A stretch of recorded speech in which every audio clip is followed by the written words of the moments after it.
تو تب بھی اسلام کا کچھ نہیں بچتا۔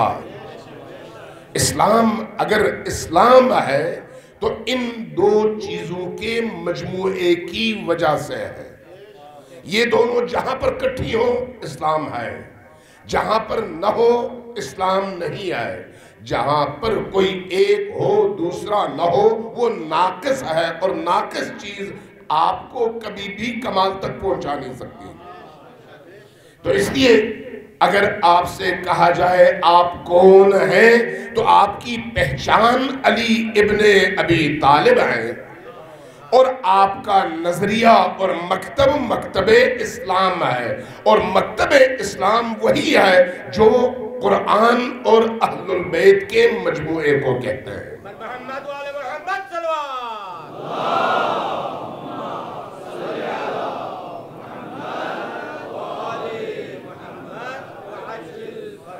جب ہم اسلام کی بات کرتے ہیں تو اسلام کہتا ہے ادخلوا فی السلم کافہ، اس دین میں داخل ہو جاؤ مکمل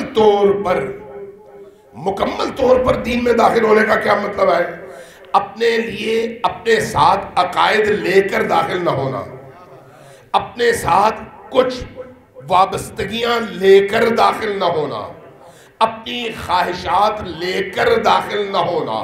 جب اسلام کے اندر داخل ہو جاؤ تو اس طرح ہو جاؤ جس طرح ایک شخص نہانے کے لیے جب تالاب میں اترنے لگتا ہے تو اپنے جسم کو تمام تر باہر کی چیزوں سے خالی کر کے اپنے آپ کو الگ تھلگ کر کے پاک کرنے کے لیے تالاب میں اترتا ہے، اور کوئی چیز اپنے جسم پر نہیں رکھتا جو اس تک تالاب کے پانی کو پہنچنے سے روک سکے، پاک ہو جاتا ہے، اور پاک ہونے کے بعد پھر پاکیزہ لباس زیب تن کرتا ہے۔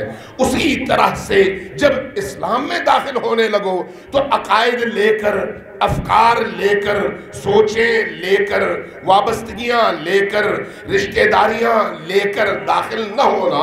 جب داخل ہونا تو اپنا سب کچھ باہر رکھ کر داخل ہو جاؤ، اور جب داخل ہو جاؤ تو پھر پوچھو یا اللہ یا رسول اللہ اب بتائیے میں کیا کروں؟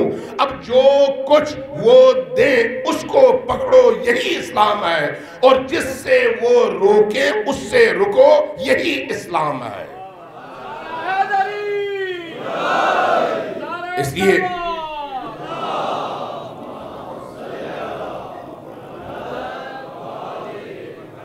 اس لیے قرآن نے کہا کہ ما آتاکم الرسول فخذوہ، جو رسول تمہیں دے اس کو مضبوطی سے پکڑو، وما نہاکم عنہ فانتہوا، اور جس چیز سے رسول نے روکا اس چیز سے اپنے آپ کو مکمل طور پر روکو۔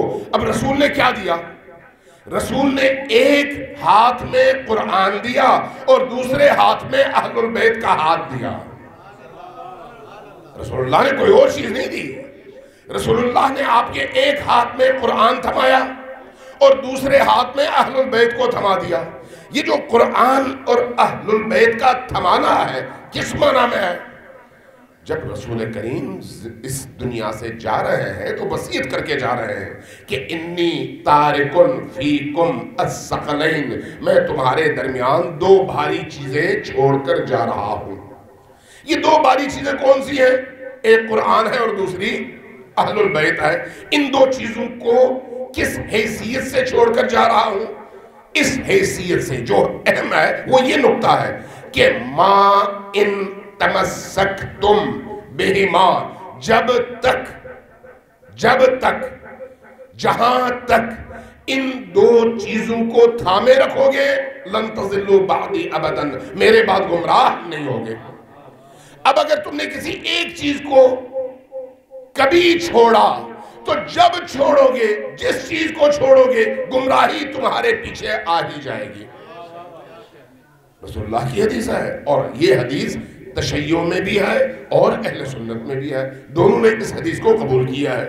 دونوں نے کہا ہے کہ معتبر حدیث ہے، دونوں نے کہا ہے کہ ہاں رسول کریم نے یہ فرمایا، اب جب رسول کریم نے یہ فرما دیا، میں اس حدیث کی تفصیلات بیان نہیں کرتا، صرف اپنے مدعا پر دلیل کے لیے آپ کا ذہن پہنچانا چاہتا ہوں اس نقطے تک کہ غور کیجئے گا کہ جب رسول نے کہا ان دو چیزوں کو مضبوطی سے پکڑو، تو مضبوطی سے پکڑنے کا مطلب یہ نہیں ہے کہ قرآن کو چھوٹے سائز میں کسی ڈبے میں بند کر کے تعویذ بنا کر گلے میں ڈال لو اور اہل البیت کے ناموں کے کڑے بنا کر ہاتھوں میں پہن لو، یہ اس کا مطلب ہرگز نہیں ہے۔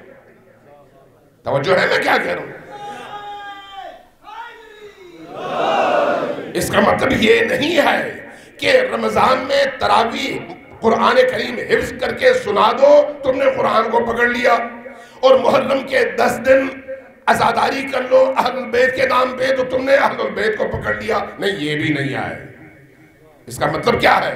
اس کا مطلب یہ ہے کہ شکم مادر سے زمین پر آنے کے بعد قبر کی گود میں جانے تک ان دو فاصلوں کے درمیان دونوں تمہارے اختیار میں نہیں ہے، نہ آنا تمہارے اختیار میں ہے، نہ جانا تمہارے اختیار میں ہے، نہ تم صلب پدر سے شکم مادر میں اپنی مرضی سے آئے اور نہ ہی زمین کے نیچے اپنی مرضی سے جا سکتے ہو۔ جانا بھی اس کے اختیار میں ہے، تمہارا لانا بھی اس کے اختیار میں ہے۔ اب ان دو اختیاروں کے درمیان تم اس دنیا میں وہاں پر بھی مجبور تھے، یہاں پر بھی مجبور تھے، دونوں طرف اختیار اللہ کے ہاتھ میں تھا۔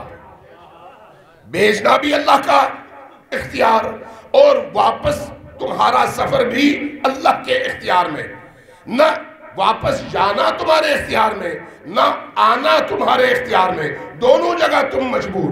لیکن جب اس زمین پر آ گئے تو اب جانے تک کا یہ جو فاصلہ ہے، اگر جب 20 سال ہو، 25 سال ہو، 60 سال ہو، 70 سال ہو، 100 سال ہو، جس کو اللہ نے جتنی زندگی دیا ہے، جتنی اس کے پاس فرصت ہے، یہ جو فرصت کا موقع ہے، یہ چونکہ ان دو جبر کے مراحل کے درمیان اختیار کا مرحلہ ہے۔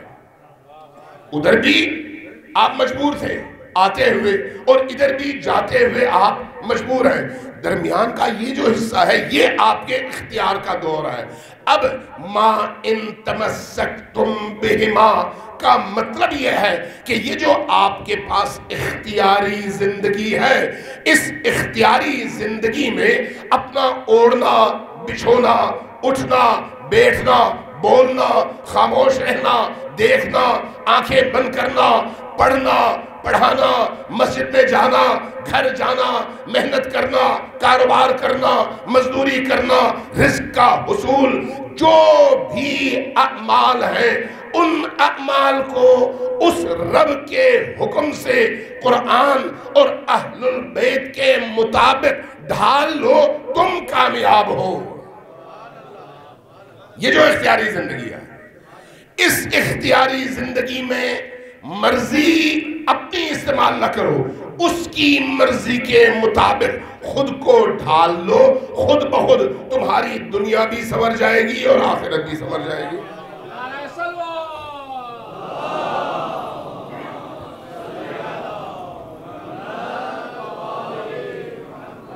ما ان تمسکتم بہما لن تضلوا بعدی ابداً کا مطلب یہ ہے، جب آپ نے اسلام کو قبول کر لیا تو قبول کرنے کے بعد اب آپ کی مرضی نہیں چلے گی، اب کسی اور کی مرضی نہیں چلے گی، اب مرضی صرف اور صرف اس کی چلے گی جس کی آپ نے اطاعت کی قسم کھائی ہے، اور وہ یا اللہ ہے یا رسول ہے۔ جب اللہ اور رسول کی اطاعت کی آپ نے قسم کھا لی تو اللہ اور اس کے رسول نے آپ کا ہاتھ اہل البیت کے ہاتھ میں تھما دیا ہے۔ اب جب آپ کا ہاتھ اہل البیت کے ہاتھ میں ہے تو پھر اب آپ نے وہی کرنا ہے جو اہل البیت کہتے ہیں، اور وہیں سے رک جانا ہے جہاں اہل البیت کہتے ہیں رک جاؤ۔ یہی وجہ ہے کہ اہل البیت سرمایہ دین ہے، مسلک کا سرمایہ نہیں ہے، دین کا سرمایہ ہے۔ یہی وجہ ہے کہ چاہے سنی ہو چاہے شیعہ، سب کے لیے اہل البیت مقدس ہیں. اہل البیت کو محدود نہ کریں اپنے درمیان، اپنے لیے. چونکہ کوئی شخص مسلمان کہلوا نہیں سکتا جب تک نبی کے ساتھ ان کی اہل البیت سے اپنے آپ کو وابستہ نہ کرے، تب تک وہ مسلمان نہیں ہو سکتا. اور حقیقت دیکھیں تو اب بھی جتنے بھی مسالک ہیں، احناف ہیں، حنفی جن کو آپ کہتے ہیں، حنابلہ ہیں جن کو آپ حنبلی کہتے ہیں، مالکی ہیں، شافعی ہیں، جعفری ہیں جن کو آپ تشیع یا مکتب اہل البیت یا اہل تشیع کہتے ہیں، ان سب میں جو مشترکہ سرمایہ ہے وہ یا قرآن ہے یا اہل البیت ہے. مشترکہ سرمایہ ان دو سرمایوں پر سب کا اتفاق ہے. اس لیے کسی حنبلی کی نماز، کسی شافعی کی نماز، کسی مالکی کی نماز، کسی حنفی کی نماز تب تک نماز نہیں ہے جب تک آپ حنبلی رہتے ہوئے، مالکی رہتے ہوئے، شافعی رہتے ہوئے یا حنفی رہتے ہوئے نماز کے تشہد میں آپ اہل البیت پر درود نہ بھیجیں، آپ کی نماز نہیں ہے. اس پر اتفاق سب کا ہے. ایسا نہیں ہے کہ یہ صرف شیعوں کا مسئلہ ہو، تشیعوں کے ہاں بھی ایسا ہی ہے اور اہل سنت کے ہاں بھی ایسا ہی ہے. یہ یاد رکھیں کہ کچھ ناصبیوں کی وجہ سے کبھی بھی آپ کے ذہن میں یہ بات نہیں آنی چاہیے کہ سنی اور ہے، شیعہ اور ہے. ناصبیوں کی وجہ سے یہ بات ذہن میں نہیں آنی چاہیے. ناصبیوں کا کھاتا اسی طرح سے اسلام سے جدا ہے جس طرح سے نصیریوں کا کھاتا اسلام سے جدا ہے. توجہ ہے میں کیا کہہ رہا ہوں؟ حساس پوائنٹ ہے. جس طرح سے نصیری اہل البیت کی محبت کے نام پر امیر المؤمنین علی ابن ابی طالب کی الوہیت و ربوبیت و خدائی کے دعوے دار بن کر اپنے آپ کو دین سے الگ کر لیتے ہیں، اسی طرح سے ناصبی وہ ہے جو صحابہ کے نام پر صحابہ کا پرچم اٹھا کر اہل البیت اور ان کے ماننے والوں سے بغض کا اظہار کر کے جنگ و جدل کا ماحول بناتے ہیں. نہ ان کا تعلق صحابہ سے ہے نہ خدا سے ہے. اس لیے جس طرح وہ جدا ہے اس طرح سے یہ بھی جدا ہے. جہاں کہیں پر بھی قرآن اور قرآن کے دیے ہوئے رستے پر کوئی گامزن ہوا اس نے کبھی بھی اہل البیت کا دامن نہیں چھوڑا. اس لیے آپ دیکھیے کوفہ ہو یا کربلا، شام ہو، دمشق ہو یا مدینہ، جہاں جہاں اہل البیت پر ظلم ہوا وہاں پر سب سے پہلے لوگوں سے ان کی عقلوں کو چھینا گیا، لوگوں سے ان کے شعور کو چھینا گیا. اس لیے کربلا میں یا کوفہ میں جن لوگوں نے کربلا والوں کے ان اسیروں پر پتھر برسائے ہیں وہ بالعموم کس نیت سے انہوں نے یہ کام کیا؟ اس نیت سے کہ اتنا پروپیگنڈا کیا گیا تھا کہ ہم نے خارجیوں کو پکڑا ہے تو گویا یہ دین کی محبت میں اہل البیت پر خارجی سمجھ کر پتھر برسا رہے تھے. اگر ان کو پتا ہوتا کہ یہ کون سی ہستیاں ہیں اور اس طرح کے بہت سارے واقعات بھی ہیں جب ان کو پتا چلا تو پھر وہ قدموں پر گر پڑے. تو اس کا مطلب یہ ہے کہ جہالت ہی سب سے بڑا دشمن ہے انسان کے عقائد اور اس کے نظریات کا. اور آج کے دور میں پاکستان کے اندر اسی جہالت ہی کا ہتھوڑا استعمال کر کے امت کو تقسیم کیا جا رہا ہے، اسی جہالت کا ہتھوڑا. ورنہ کوئی سنی جرأت نہیں کر سکتا کہ اہل البیت سے اپنے آپ کو الگ کرے. جو الگ کرے گا سیدھا جہنم جائے گا. اہل البیت سے کون اپنے آپ کو الگ کر سکتا ہے؟ اسی طرح سے صحابہ جس کو ہم صحابی کہتے ہیں ان سے کوئی شیعہ اپنے آپ کو الگ نہیں کر سکتا. توجہ ہے آپ کی میں کیا کہہ رہا ہوں؟ صحابہ سے کوئی شیعہ اپنے آپ کو الگ نہیں کر سکتا، جس طرح سے اہل البیت سے کوئی سنی اپنے آپ کو الگ نہیں کر سکتا۔ صحابہ کون ہے؟ رسول کے جانثار اور رسول کی اولاد کے جانثار۔ جس نے اپنی زندگی رسول کی اطاعت اور رسول کے بچوں کی محبت میں، عقیدت میں، احترام میں، عزت میں، خدمت میں، اطاعت میں گزاری ہے، ایسے صحابہ کے قدموں کی خاک ہماری آنکھوں کا سرما ہے۔ اس لیے نہ ان اصحاب کے حوالے سے اور نہ ہی ان اہل البیت کے حوالے سے کوئی اختلاف موجود نہیں ہے۔ اختلاف کہاں پر ہے؟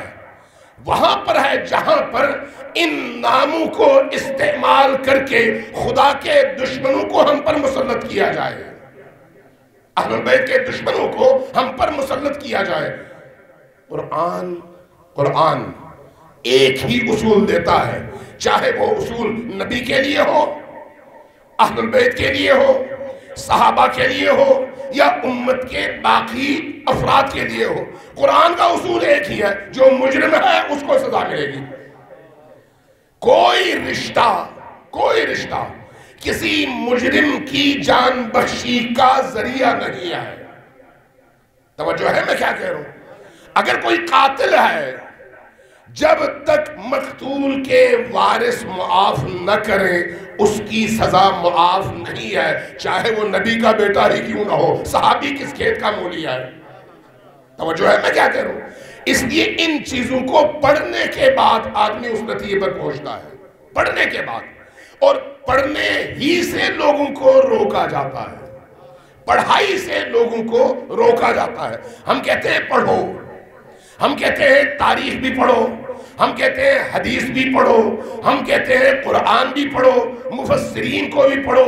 مکتب اہل البیت علم کا مکتبہ ہے، مکتب اہل البیت شعور کا مکتبہ ہے، مکتب اہل البیت قرآن کی ان آیات کو مانتا ہے جو آیتیں کہتی ہیں کہ اللہ کے سامنے سجدہ بھی آنکھ بند کر کے سوچے سمجھے بغیر نہ کرو، دلیل کے ساتھ کرو۔ اللہ کے سامنے سجدہ، جب اللہ کے سامنے سجدہ دلیل کے ساتھ ہو تو پھر نبی کریم کی اطاعت بھی دلیل کے ساتھ ہے، اہل البیت سے محبت بھی دلیل کے ساتھ ہے، صحابہ کا احترام بھی دلیل کے ساتھ ہے۔ جہاں دلیل اس کے خلاف ہے اس کو ہم ماننے کو تیار نہیں ہوتے۔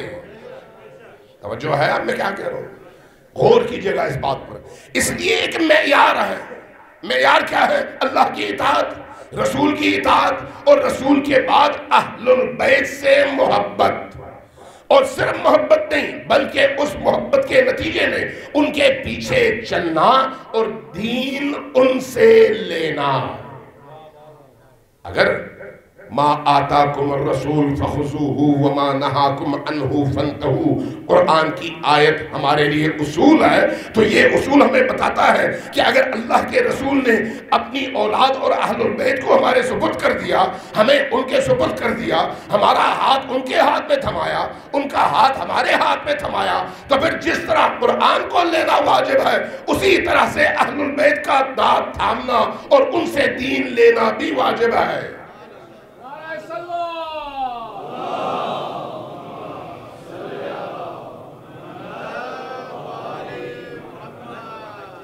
وَعَجِّلْ فَرَجَهُمْ، وَعَجِّلْ فَرَجَهُمْ، بھولیے نہیں۔ خوشنودی امام زمانہ بلند سے بلند تر صلوات۔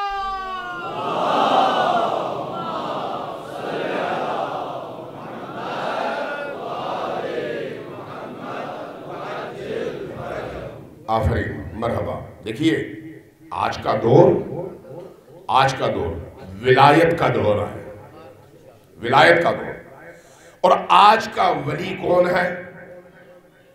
آج کا ولی کون ہے آج کے اس دور کا؟ یعنی آج اگر 15 رجب ہے تو آج 15 رجب میں ہم اگر یہاں پر بیٹھے ہوئے تو کس کی ولایت کا دور چل رہا ہے؟ کس کی؟ کوئی بتائے گا؟ امام زمان کی ولایت کا دور ہے، امام علی نہیں، امام زمان۔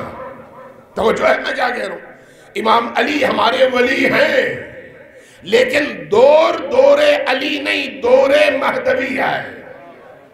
اس لیے شیعہ مسلمان اہل البیت کا پیروکار وہ ہے جو ہر آن ہر پل اپنے وقت کے ولی سے جڑا ہوا ہو۔ توجہ میں کیا کہہ رہا ہوں؟ اپنے وقت کے ولی سے جڑنا تشیع ہے، کٹنا گمراہی ہے۔ اب اگر آپ صلوات بھیجیں اور اپنے وقت کے ولی کو یاد نہ کریں تو پھر یہ جڑنا نہیں ہے۔ اس لیے جب کبھی صلوات بھیجیں اپنے وقت کے ولی کو یاد بھی کریں اور ان کے ظہور کی دعا بھی مانگیں۔ صلوات بھیجیے بر محمد و آل محمد۔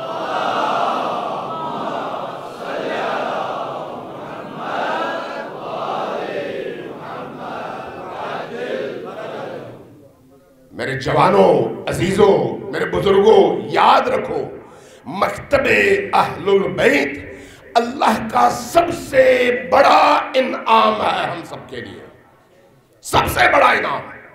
اور اس مکتب اہل البیت کے انعام ہونے کا اعلان خود قرآن نے کیا ہے، احادیث میں نبی کریم نے فرمایا ہے، اہل البیت نے جا بجا ہمیں اس کے لیے ادلہ فراہم کیے ہیں۔ ہم جب اہل البیت کے حوالے سے کوئی بات کرتے ہیں تو صرف ایک طرف کی بات نہیں کرتے، جو کچھ ہم اہل البیت کے بارے میں مانتے اور قبول کرتے ہیں وہ سارے کا سارا خود اہل سنت علماء اور محدثین کی کتابوں میں بھی حتیٰ موجود ہے۔ چھوٹی ایک حدیث میں بیان کرتا ہوں، چونکہ یہ ایام علی بھی ہیں، ایام اہل البیت ہیں اور رجب کے نورانی ایام ہیں۔ نبی کریم کی یہ حدیث اہل سنت نے نقل کی ہے، تشیع کی بات نہیں کر رہا۔ فرمایا کہ زینوا مجالسکم بذکر علی ابن ابی طالب، اپنی مجلسوں کو زینت دو ذکر علی سے۔ حدیث کس کی ہے؟ اہل سنت کی، اہل سنت کی حدیث ہے۔ متقی ہندی نے کنز العمال میں نقل کیا ہے کہ علی وہ ہیں جن کے فضائل لکھنے کے لیے اگر تمام عالم کے درخت قلم بن جائے اور سمندر سیاہی بن جائے اور جن و انس کاتب بن جائیں، سب ختم ہو جائیں گے، علی کی فضیلتیں ختم نہیں ہوگی۔ کس نے نقل کیا ہے؟ امام کس نے نقل کیا ہے حدیث کو؟ اہل سنت امام نے، اہل سنت امام ہی نے کنز العمال میں یہ روایت نقل کیا ہے۔ فرماتے ہیں کہ اگر آسمانوں اور زمین کو ترازو کے ایک پلڑے پر رکھا جائے اور علی کے ایمان کو دوسرے پلڑے پر رکھا جائے تو علی کا ایمان اس کل عالم سے زیادہ بھاری ہے۔ میں شیعہ روایت بیان نہیں کر رہا، اندازہ لگا لیں کہ اہل البیت کے حوالے سے سنی اور شیعوں میں اشتراک کتنا زیادہ ہے، کیونکہ اہل البیت کا آغاز امیر المؤمنین علی ابن ابی طالب سے ہوتا ہے۔ لہٰذا یہ یاد رکھیں کہ جس کی فطرت پاکیزہ ہے وہ علی سے کٹ نہیں سکتا، جس کا ضمیر پاکیزہ ہے وہ علی سے کٹ نہیں سکتا، ممکن نہیں ہے۔ ایک اور روایت عرض کرتا ہوں، وہ بھی اسی ضمن میں آپ اش کر اٹھیں گے، یہ بھی اہل سنت علماء اور محدثین نے نقل کی ہے۔ فرمایا کہ دیکھو رسول کریم نے فرمایا اور مجمع عام کو مخاطب کر کے فرمایا کہ لوگوں اپنے بچوں کو علی کی محبت کے ذریعے سے آزماؤ۔ توجہ ہے کیا فرمایا؟ میں اس کی تفصیلات بیان نہیں کرتا، بات دور تک چلی جاتی ہے، لیکن صرف جملے پر غور کریں، اپنے بچوں کو آزماؤ کس ذریعے سے؟ علی کی محبت کے ذریعے سے۔ اگر دیکھو کہ تمہارے بچے کے دل میں علی کی محبت موجزن ہے تو سمجھ جاؤ تمہارا بچہ ہے، اگر اس کے دل میں محبت نہیں ہے تو سمجھ جاؤ تمہارا نہیں ہے۔